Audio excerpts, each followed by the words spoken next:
Hi everybody, I'm in Carlisle, just been to the test centre to get some information. Really nice bloke I talked to, full of good information. I'm glad I went, because it can get confusing looking this stuff up online.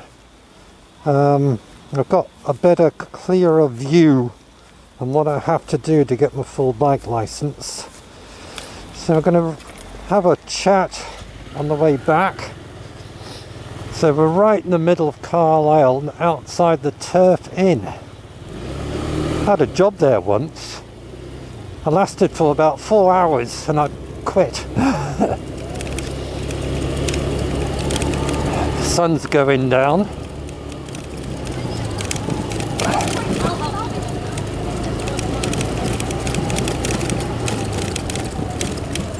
It's around about just after 3 o'clock in the afternoon. Be interesting to see how the 360 camera works out with the light going down so dark. Obviously dark. So I'm studying for my theory test again. And this time I have paid for the full mock exam. Cost me 25 quid for 1 month. But I can do it as many times as I want. Apparently it's around about 1,000 questions and stuff you have to go through. I failed once out of 25 exams so far.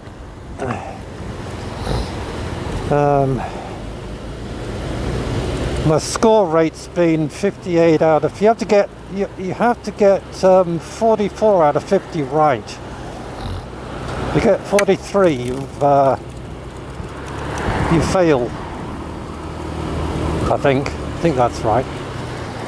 So I've been getting 48s and a few 44s, and that's not good, because if I get one more question wrong, then I'm going this way because of all this standing traffic down here.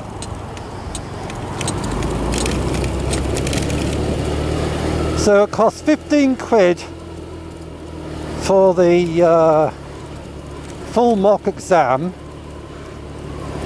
I said 25, didn't I? It's 15 for the full mock exam. So that lasts for a month. Then your theory test costs £25. Then you have to take your, just watch it out for traffic.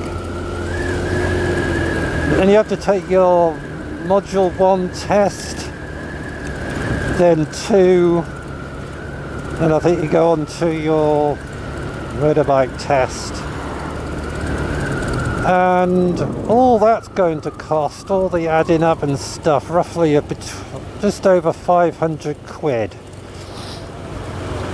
And there's no shortcuts, there isn't any shortcuts.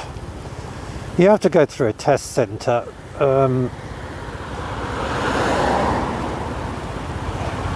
You know,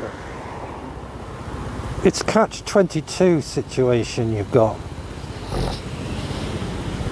I think that it's outrageously expensive, and they've made it as difficult as possible for people to get their bike licenses. It's easier to get a car license than it is a bike license. I just wish I'd got my bike license when I'd got my car license back in the 80s. Was it the 80s or the 90s? No, it was 1983 when I passed my car test.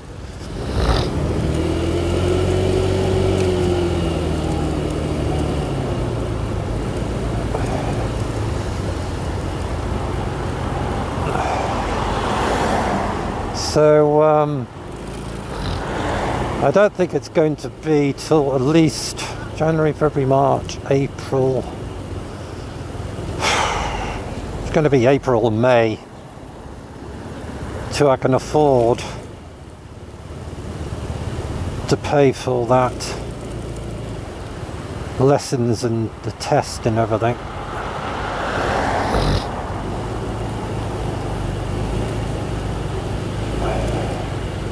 It's jolly expensive.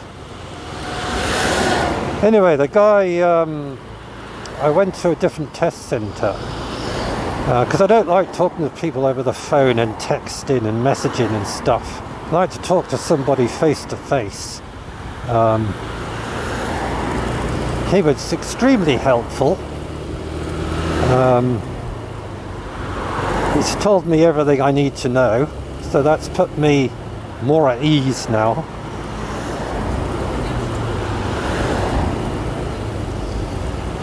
So I can't really say a bad thing about him because he watches my YouTube channel. Sometimes, he said, sometimes. So if he watches this, he'll be watching how I'm riding my bike.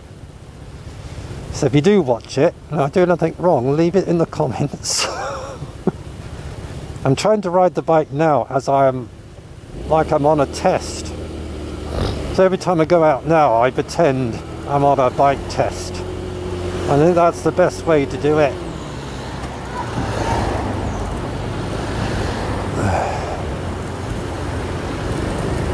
So I think this time, touch wood, my theory test, I shouldn't say it, don't say it, no, don't say it. Anyway, my theory test is on the 11th of December. I'll let you know how I get on. Sun's getting lower. It's going to be dark time I get back.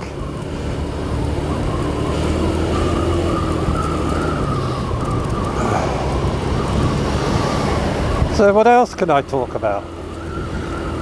That sort of covered everything on the motorbike front. I have to say this motor scooter, it's a 4-stroke.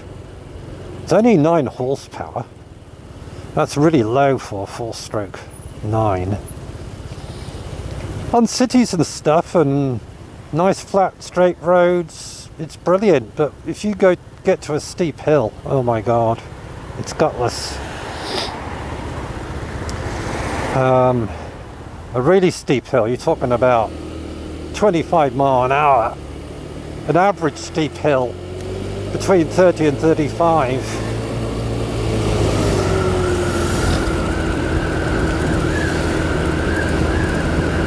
But I have to say, I've done over 10,000 miles on this. And the only problem I've had is the start button on the lever on the handlebars. Better indicate here. Go around this truck.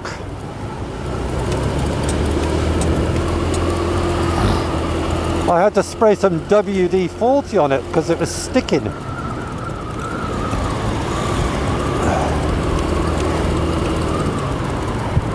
And when I got it new, a few nuts and bolts fell off it. So I went around and tightened everything up and put Loctite on all the threads.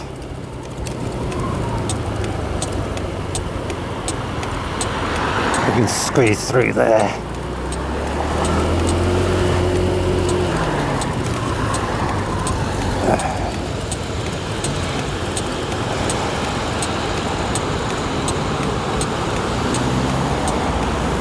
But I wish I'd bought a geared bike instead of a twist and go. Because going from this to a geared bike, you have to get used to it again.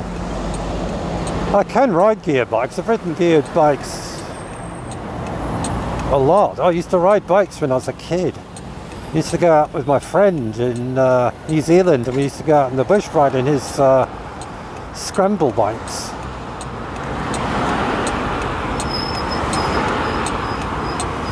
busy time of the day because everybody's heading back from work. All these lights take a long time to change, don't they?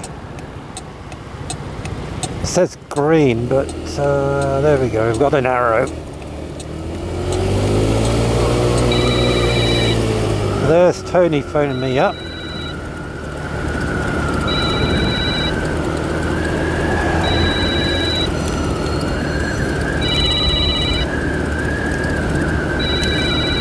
It's always off-putting when the phone rings.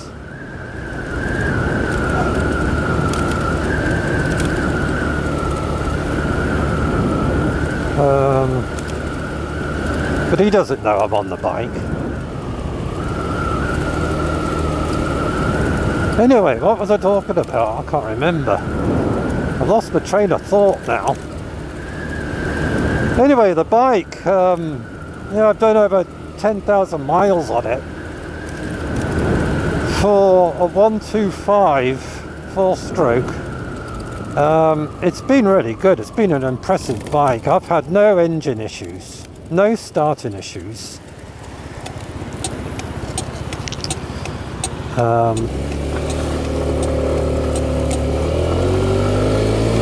I do all my own maintenance. I'd rather work on my bike myself, and I know it's done properly.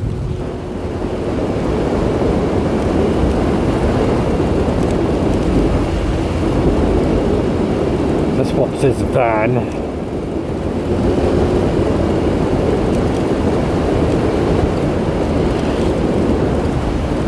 30 miles an hour.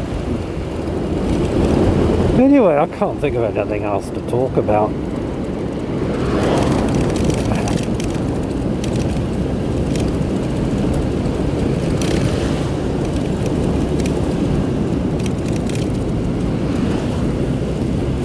Yeah, so this scooter's been fine, but like I say, I wish I'd bought a geared bike. It's 20 miles an hour because the school lights are flashing. I'll keep an eye on the speed.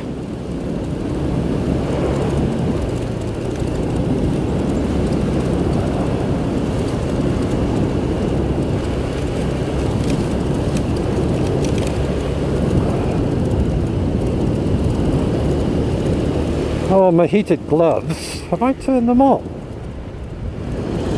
No, they're not on. I turned them off when I stopped and forgot to turn them back on.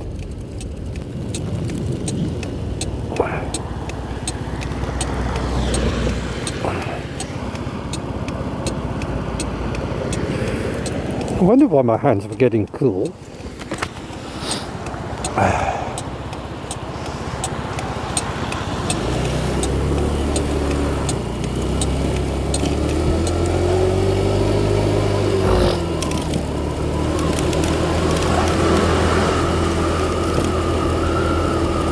So this bike, when it was new, because I got it on finance, to be quite honest, 3,876 quid, I think it was.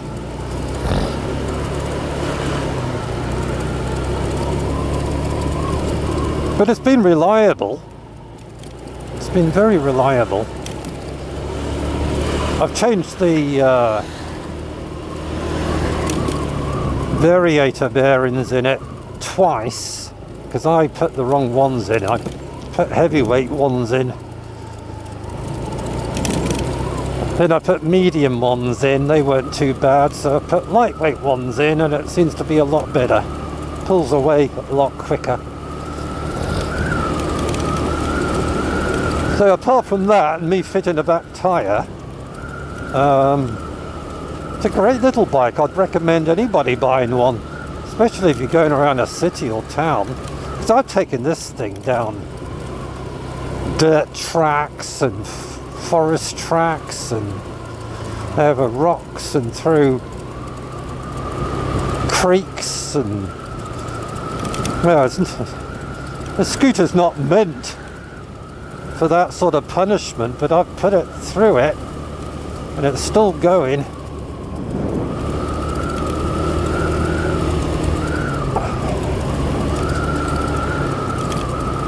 That's better, my hands are warming up now.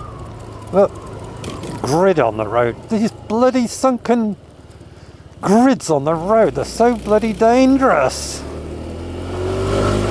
No, here's another one. Why stick that right in the middle of the damn road? Why can't they put it on the footpath? There's another one right in the middle of the road. They're so dangerous that I came around a corner at Ullswater. There was one right on the corner. Luckily, the front wheel didn't slide, the back end skidded on it. They're lethal. This must be the only country in the world that sticks metal grids all over the road. Look, another one there. I'm going off on a rant.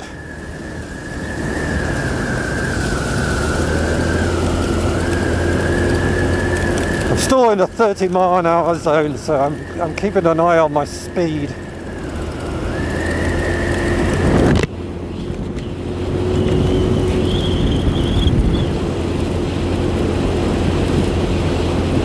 And the amount of potholes, ridiculous. Well, I can, national speed limit. Must be getting cold because my visor's steaming up. Open it a little bit.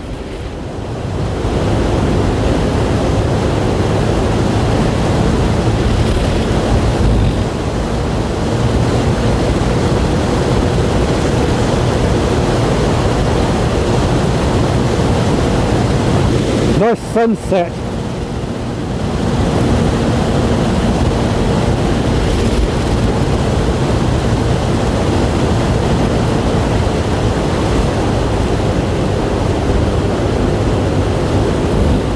£30 mph.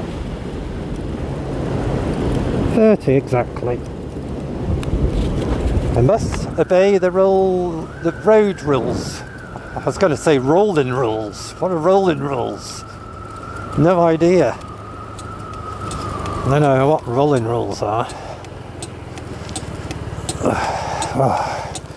Anything come in? No. Go. Which way am I going to go back? We're going to go back Armathwaite. Let's go back Armathwaite Road.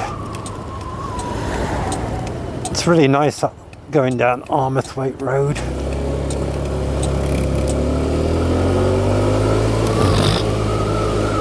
See, another grid in the road. I'm constantly dodging metal grids and potholes.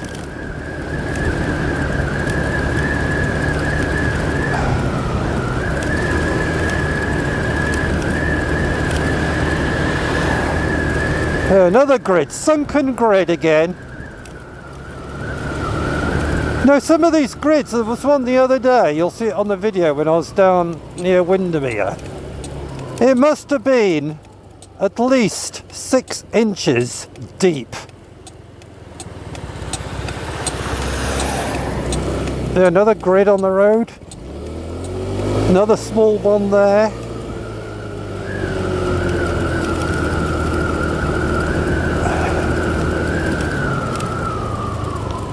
Absolutely stupid idea putting them on the road. Be careful, here is a school.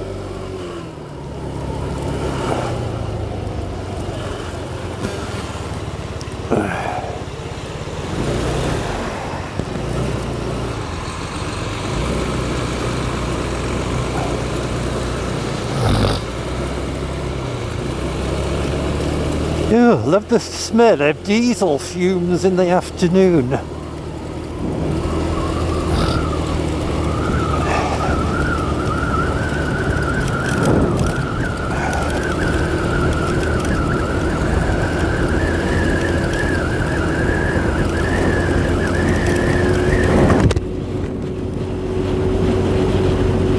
a nice day. I've been up to Carlisle to see Paul and Kath. They made me a sandwich for lunch and a cup of coffee.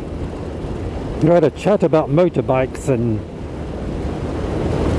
stuff, test stuff.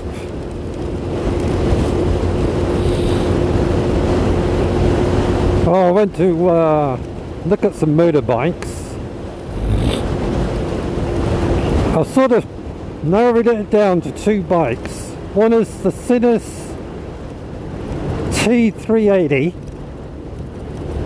and the other one is the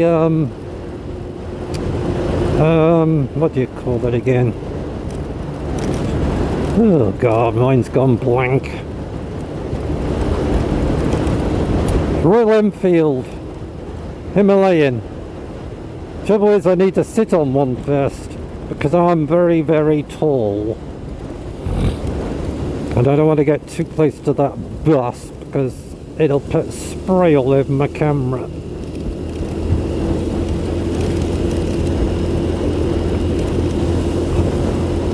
So I need to sit on the Himalayan to see what it's like.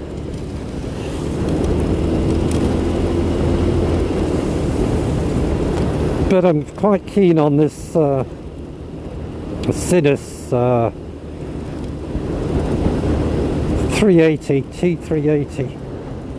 I think it's a T380.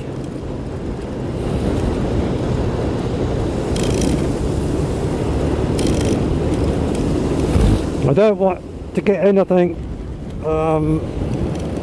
too heavy, because when I go off on trips myself, off-roading, I do not want a great big heavy bike. I think lighter bikes are coming back in fashion. I think people are sick of these great big heavy expensive touring bikes that cost a lot of money to run. Because the Sinus T380, that does 70, apparently just over 70 miles to a gallon. God, that road's terrible. Bumpy, bumpy, bumpy. I have to say the suspension on this scooter is a bit hard.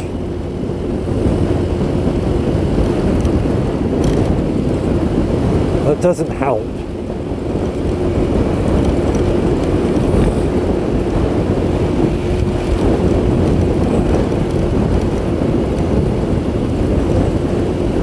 Oh, trust me to be stuck behind a bus.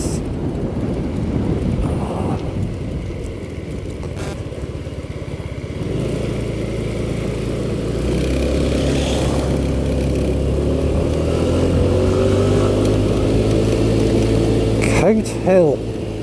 We're at Coat Hill.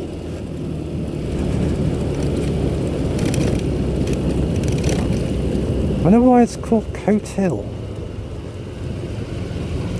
Yeah. Just stop in case he has to reverse back. God, that was tight.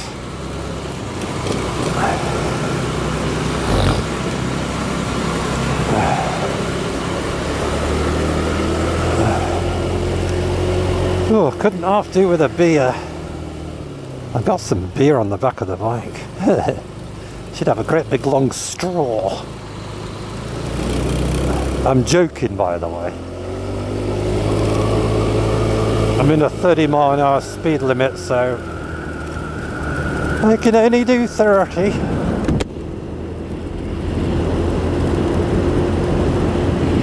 Just in case my future driving instructor watches this video. He'll be saying, you did this wrong, you did that wrong, you were speeding at a 30-mile-an-hour speed limit. You'll never get a full bike license, sod off. Now I can go the national speed limit of 60 miles an hour.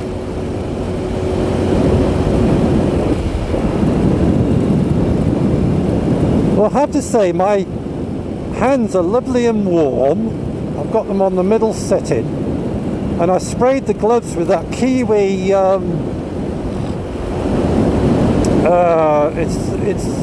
it's a waterproof spray for suede shoes and stuff.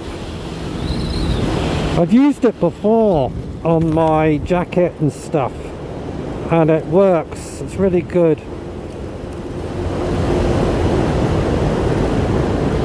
So I sprayed my gloves twice with it, and I've sprayed my jacket and my trousers, pheasants. It's always a pheasant. Sun's going down. Doodly doodly doo.